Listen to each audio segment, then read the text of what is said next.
BCCI Suryakumar യാദവിനെ ക്യാപ്റ്റൻസിൽ നിന്നും remove ചെയ്യാൻ പോകുന്നുവെന്ന വാർത്തകളാണ്.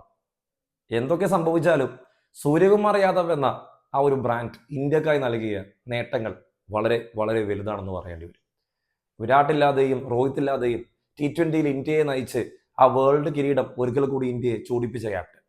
പാകിസ്ഥാനെതിരെ ഏറ്റവും പ്രഷർ ഘട്ടത്തിൽ ആ ഏഷ്യ കപ്പിൽ ഇന്ത്യക്ക് വിജയം നേടാൻ സാധ്യമായപ്പോൾ അതിലും അദ്ദേഹം തന്നെയായിരുന്നു ക്യാപ്റ്റൻ. 9 ബിലാറ്ററൽ സീരീസ് ഇന്ത്യയെ അദ്ദേഹം കളിപ്പിച്ചപ്പോൾ ആ 9 ഇന്ത്യ തോൽക്കാതെ മുന്നേറിയത്. വെറും 8 മത്സര പരാജയം മാത്രമാണ് 2 വർഷ കാലയളവിൽ സൂര്യകുമാർ യാദവിനുള്ളത്. 80% വിന്നിംഗ് പെർസെൻറ്റേജ് ഉള്ള ഒരേ ഒരു ക്യാപ്റ്റൻ. അങ്ങനെ സൂര്യകുമാർ യാദവ് എന്ന ആ ഒരു അധ്യായം അടയുമ്പോൾ ജോഫ്രെ ആർച്ചറിനെ 6 അടിച്ചുകൊണ്ട് T20 ഡെബ്യൂ ചെയ്ത വെരി ഫസ്റ്റ് ബോളിൽ നരേന്ദ്രമോദി സ്റ്റേഡിയത്തിൽ എന്നും അത് മറക്കാനാവാത്ത ഓർമ്മകളിൽ ഒന്നാണ്. 2022-ലും 2023-ലും തുടർച്ചയായി 2 തവണ T20 player of the year ICC നിന്നും ഏറ്റുവാങ്ങിയ ഒരേ ഒരു താരമാണ്. ഒരുപാട് കാലം നമ്പർ 1 T20 ബാറ്ററായിട്ട് സെർവ് ചെയ്ത ഒരു താരം. AB ഡിവില്ലിയേഴ്സിനെ സൗത്ത് ആഫ്രിക്ക അവരുടെ 360 എന്ന് വിളിച്ചപ്പോൾ ഇന്ത്യക്കാർക്കും ഉണ്ട് ഒരു 360 എന്ന് ഇന്ത്യക്കാരെ സമാധാനിപ്പിച്ച ഒരേ ഒരു താരം.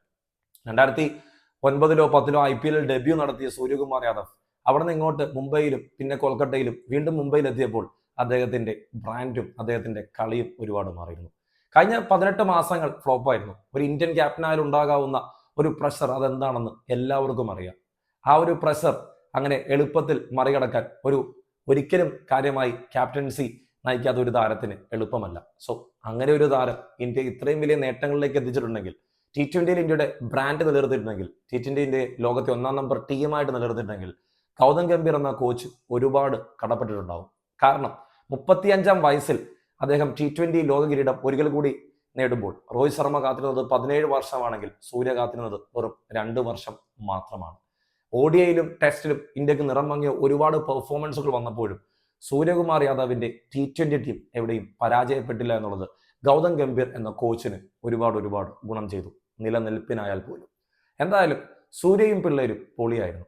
സഞ്ജു സാംസന്റെ ഏറ്റവും മികച്ച പെർഫോമൻസുകൾ കാണാൻ സാധ്യമായത് മലയാളികൾക്ക് ഒരുപാട് ആകർഷണമായി തോന്നി.